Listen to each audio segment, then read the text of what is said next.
esteja convosco. Ele está no meio de nós. Proclamação do Evangelho de Jesus Cristo, segundo João. Glória a vós, Senhor. Ao anoitecer daquele dia, o primeiro da semana, estando fechadas por medo dos judeus as portas do lugar onde os discípulos se encontravam, Jesus entrou e, pondo-se no meio deles, disse: a paz esteja convosco. Depois dessas palavras, mostrou-lhes as mãos e o lado. Então os discípulos se alegraram por verem o Senhor. Novamente Jesus disse: a paz esteja convosco. Como o Pai me enviou, também eu vos envio. E depois de ter dito isto, soprou sobre eles e disse: recebei o Espírito Santo. A quem perdoardes os pecados, eles lhes serão perdoados. A quem os não perdoardes, eles lhes serão retidos. Tomé, chamado Dídimo, que era um dos 12, não estava com eles quando Jesus veio. Os outros discípulos contaram-lhe depois: vimos o Senhor. Mas Tomé disse-lhes: se eu não vir a marca dos pregos em suas mãos, se eu não puser o dedo nas marcas dos pregos, e não puser a mão no seu lado, não acreditarei. 8 dias depois, encontravam-se os discípulos novamente reunidos em casa, e Tomé estava com eles. Estando fechadas as portas, Jesus entrou, pôs-se ao meio deles e disse: a paz esteja convosco. Depois disse a Tomé: põe o teu dedo aqui e olha as minhas mãos.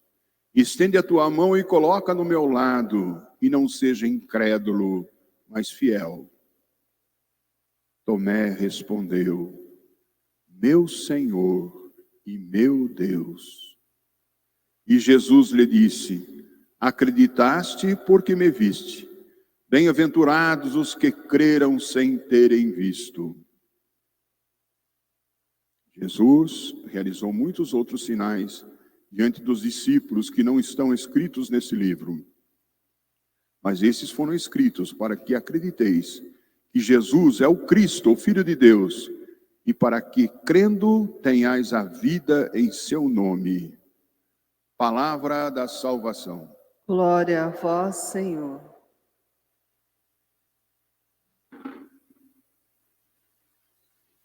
Queridos irmãos, queridas irmãs, vocês que nos acompanham pelos meios de comunicação, a riqueza desse tempo pascal, quantas ideias, forças nós poderíamos tirar das leituras que nós acabamos de ouvir.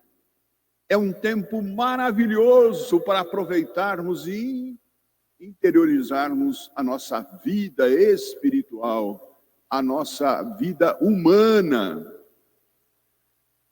Eu destacaria a comunidade. É na comunidade que se revela e se descobre a experiência do ressuscitado. Esta é a experiência pascal que os seguidores de Jesus nos revelam e nos testemunham. Quero dizer assim que as 3 leituras nos mostram a beleza pascal.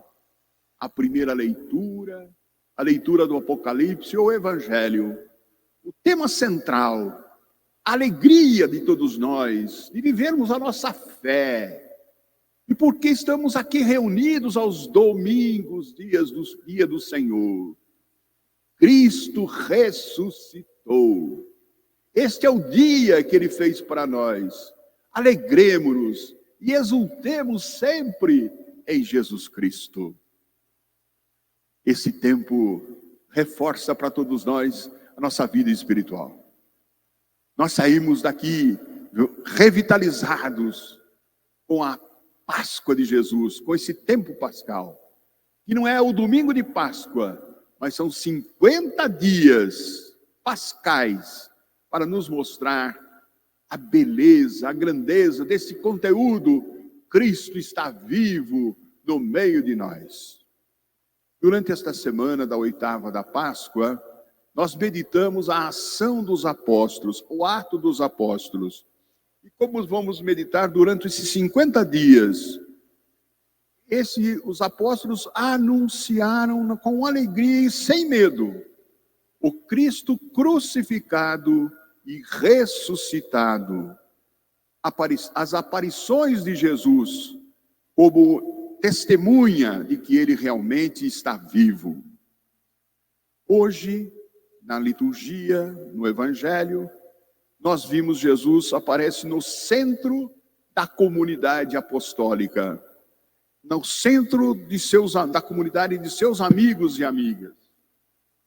Vejam que os apóstolos estão fechados, enclausurados, com medo, e Jesus aparece aí como presença de unidade. Jesus aparece no meio dessa primeira comunidade como referência. Ele é fator de comunhão. E aí, João, o evangelista, nos mostra alguns elementos para nós também. Os apóstolos, com medo, tristes, abatidos, desesperançados, medo de serem crucificados e serem perseguidos. Aquelas coisas aconteceram naqueles dias. Então, aqui diz o Evangelho, no primeiro dia da semana, ou seja, no domingo de Páscoa, Jesus aparece lá, sua saudação é a paz. A paz esteja com vocês. Por 3 vezes, ele elimina o medo, a paz elimina o medo. As chagas, mostrou as chagas, é sinal de sua entrega, é ele mesmo. Sou eu mesmo, este que morreu na cruz, é este que está aqui. Soprou sobre eles o sopro do seu Espírito, deu-lhes o Espírito Santo, reacende neles a alegria e a coragem. Desaparece neles o medo da morte. O Espírito Santo os anima na missão. Depois de receberem o Espírito Santo, eles saem em missão e recebem no dia da Páscoa o sacramento do perdão, que é a confissão. A quem perdoardes os pecados, serão perdoados. Jesus, portanto, revela a vida. Mostra a vitória da vida, que agora passa na vida de quem o segue. Isso é bonito. Jesus venceu a morte e nos deu vida.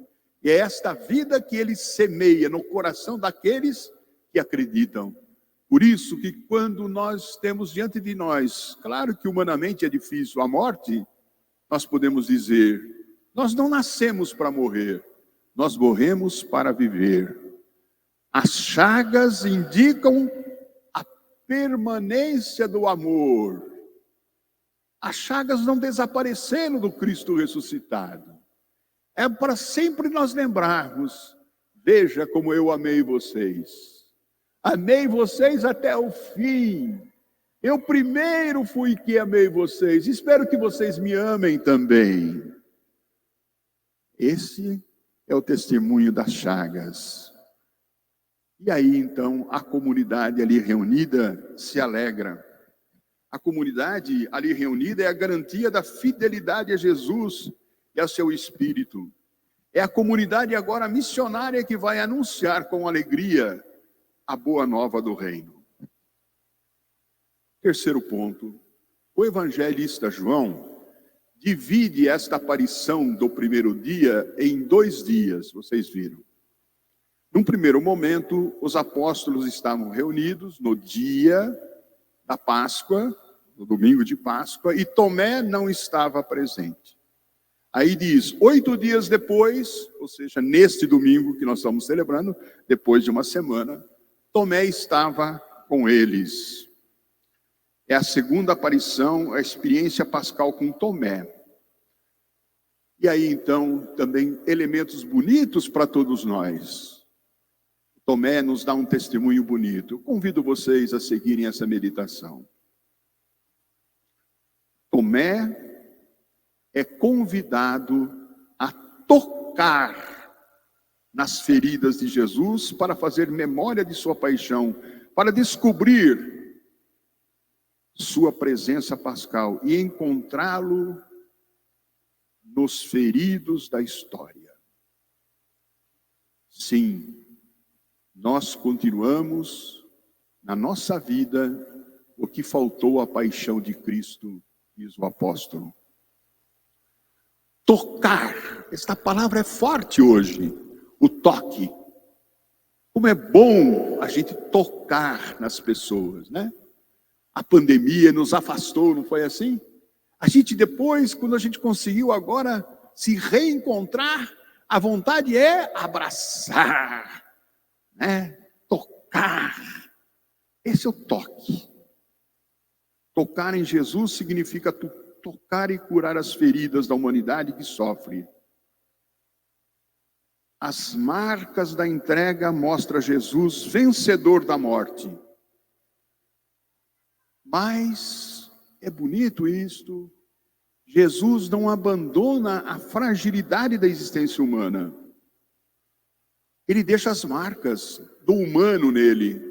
Ele é divino, podia desaparecer as marcas, mas ele deixa lá. Para mostrar a todos nós que quando do nosso sofrimento, das nossas dores, das nossas angústias, ele também passou por tudo isto, mas ele as venceu. A fragilidade da carne mortal foi assim, a glória do corpo ressuscitado. E Deus acolhe Jesus e acolhe também a nós, com toda a nossa realidade. Olha que bonito! Jesus ressuscitado nos acolhe, pecadores, com as nossas fragilidades, com as nossas limitações, mas nos acolhe purificados, transformados pela ressurreição. Nós não somos um corpo simplesmente mortal, nós temos uma alma imortal. Pela ressurreição de Jesus, nossa vida não termina com a morte, ela inicia.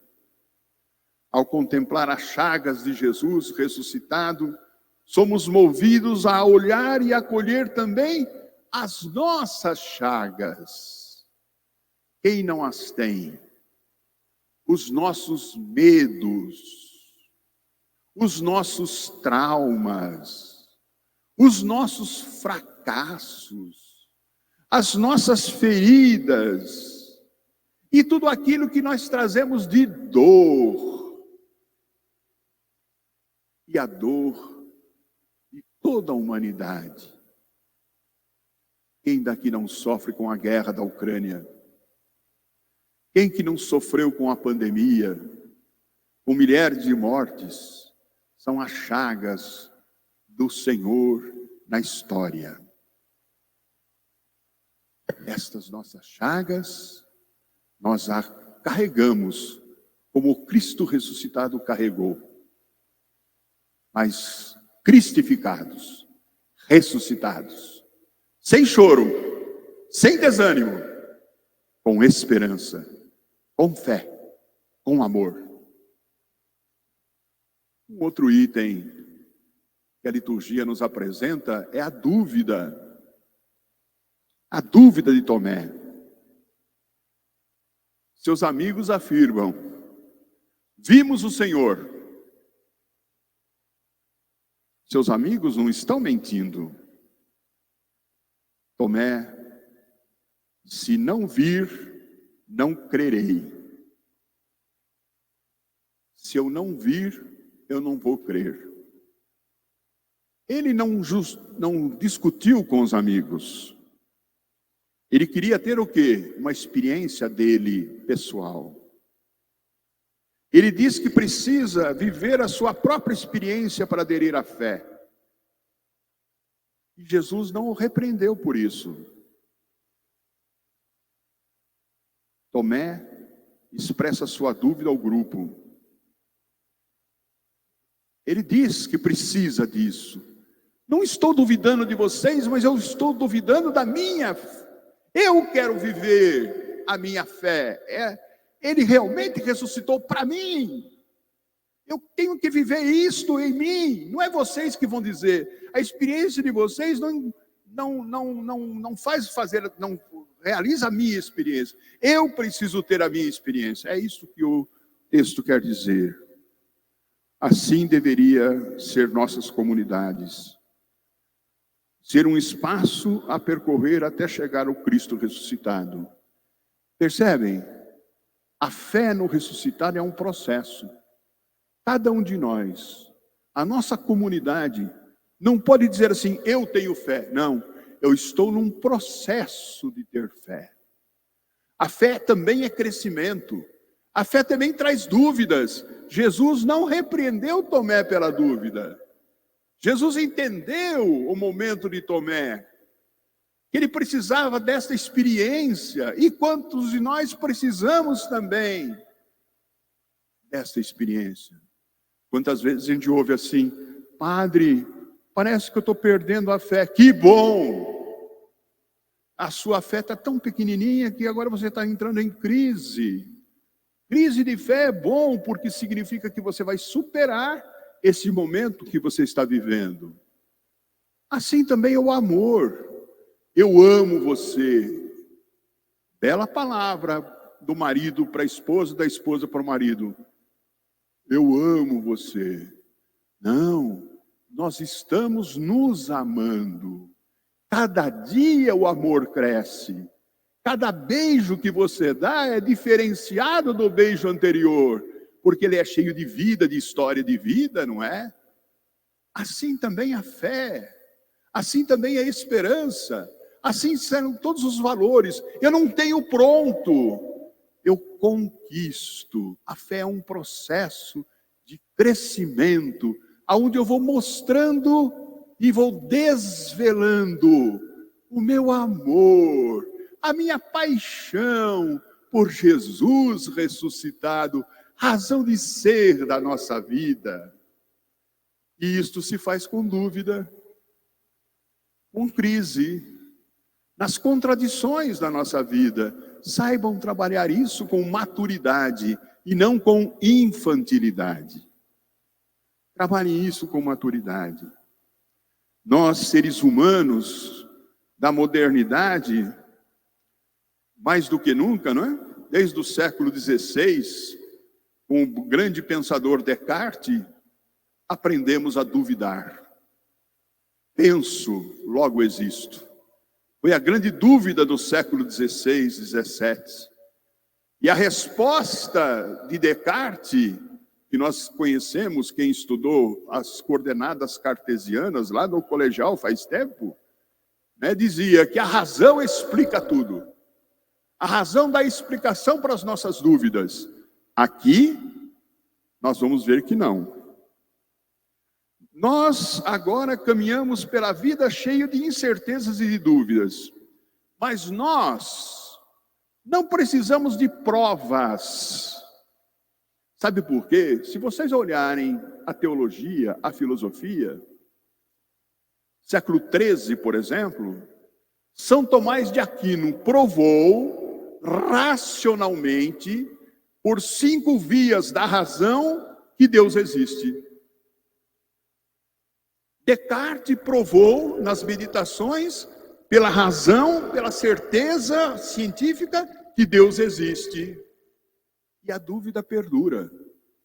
Então a questão não é racional, é existencial. Na própria época desse pensador, que dizia que a razão explica tudo, veio um outro, chamado Pascal, também matemático.